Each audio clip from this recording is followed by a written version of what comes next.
So కవిత గారు ఎట్టకేళ్లకు మరి బయటకు వచ్చారు చాలా నెలల తర్వాత. ఇప్పుడు వారి జాతక ప్రకారంగా ముందు రోజులు ఎలా ఉండబోతున్నాయి? శ్రీ మహాగణాధిపతయ నమః.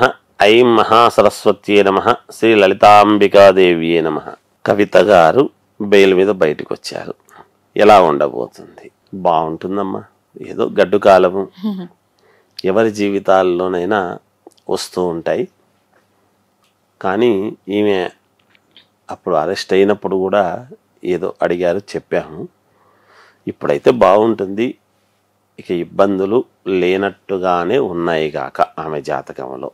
అది తల్లి. అయితే మధ్యంతర బెయిల్ మీద అయితే తను ఇప్పుడు బయటకు రావడం జరిగింది గురువు గారు. మరి అంటే జాతక ప్రకారంగా మళ్ళీ వెళ్తారా, లేకపోతే ఇది సార్ట్ అవుట్ అవుతుందా? దీనికి కొలిక్కి వచ్చే ఏమైనా కనిపిస్తుందా? అంటే అమ్మా, మళ్ళీ వెళతారు అనేటువంటి ఇది అవకాశము రాకపోవచ్చు అనే నా భావన తల్లి. జాతక ప్రకారముగా బాగున్నది అనే నేను తెలియజేస్తాను. రైట్. కవిత గారు బయట రావడంతో మళ్ళీ బీఆర్ఎస్ పార్టీ పుంజుకుంటుందా, లేకపోతే బీఆర్ఎస్ పార్టీ భవిష్యత్తు ఎలా ఉండబోతుంది ముందు రోజుల్లో? అమ్మ, బీఆర్ఎస్ పార్టీ అనేటువంటిది పార్టీ పరంగా చూడాలి. ఒక కవిత గారు లోపలికి వెళితే ఏదో ఇదయిందనో, లేకపోతే బయటకు వస్తే ఇదవుతుందనో అని మాట్లాడేదానికి అవకాశం ఉండదు. కవిత గారి జాతకం ప్రకారంగా ఆమె భవిష్యత్తు ఏమిటనేది ఒకటి ఆలోచన. బీఆర్ఎస్ అనేటువంటిది ఒక పార్టీ. పార్టీ అనేటువంటిది అది పార్టీ అధ్యక్షుడి మీద, పార్టీ యొక్క నామధేయము మీద ఎలా ఉంటుంది ఏమిటి అనే ఆలోచనలతో చూసుకోవాల్సినటువంటి ఇది ఏర్పడుతుంది. కానీ ఇప్పుడు పార్టీ పరంగా ఇప్పుడు ఉన్నటువంటి స్తబ్దత అలాగే కొనసాగుతూ పోను పోను పుంజుకోవచ్చునేమో అనేటువంటి భావనతో ఉంది. రైట్. అయితే మనకి తెలుగు రెండు రాష్ట్రాల్లో ఉన్న ఒక ఇదేంటంటే గురువు గారు, ఎవరైనా కూడా రాజకీయ నాయకులు జైలుకి వెళ్ళి బయటకు వచ్చిన తర్వాత వాళ్ళు సీఎం అవుతారు అనేది ఒకటి బాగా పడిపోయింది జనాల్లో, కానీ రాజకీయ మొత్తం చూసుకుంటే కూడా. మరి ఇదే క్రమంలో కవిత గారు కూడా సీఎం అయ్యే అవకాశాలు ఉన్నాయి, అందుకని జైలుకి వెళ్ళి వచ్చారని అంటున్నారు. మరి దాని గురించి మీరేమంటారు? అలా అని ఏదో కొంతమంది భావన అట్లా అనుకుంటే అనుకోవచ్చును తల్లి. కాకపోతే జైలుకు పోయి వచ్చిన ప్రతి వాళ్ళు అవుతారు అనేటువంటిది కాదు. కానీ గత కొంతకాలముగా ఏమవుతుంది అని అంటే, జైలుకు పోయి వచ్చినటువంటి వాళ్ళు సీఎంలు కావటం అనేటువంటిది ఏదో జరుగుతూ ఉన్నది. అదన్నీ కాకతాళీయముగా అంటే కలిసి వచ్చినటువంటి అంశాలుగా చెప్పవచ్చును వాళ్ళ జాతక పరిస్థితుల దృష్ట్యా. కానీ జైలుకు పోయి వచ్చిన ప్రతివాడు అవుతాడు అని అనటానికి ఉండదమ్మా. అట్లా చెప్పటానికి కష్టం.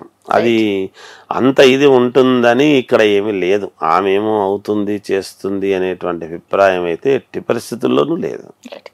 బీఆర్ఎస్ పార్టీ బీజేపీలోకి విలీనం అవుతుందని వార్తలు వస్తున్నాయి. అయితే విలీనం అవుతుందా, లేకపోతే మళ్ళీ అధికారంలోకి వస్తుందా జాతక ప్రకారంగా?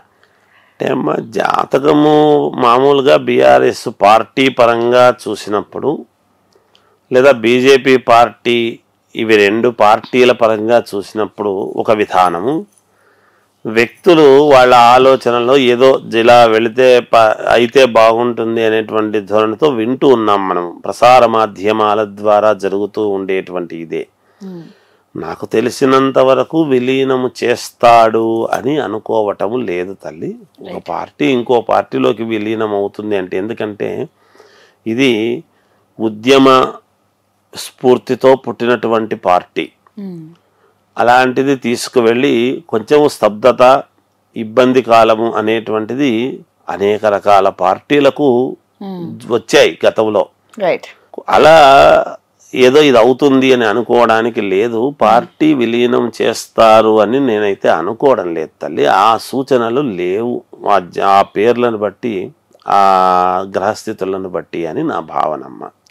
కవిత జైలుకి వెళ్ళడం వల్ల తన ఇమేజ్ తగ్గుతుందా పెరుగుతుందా గారు?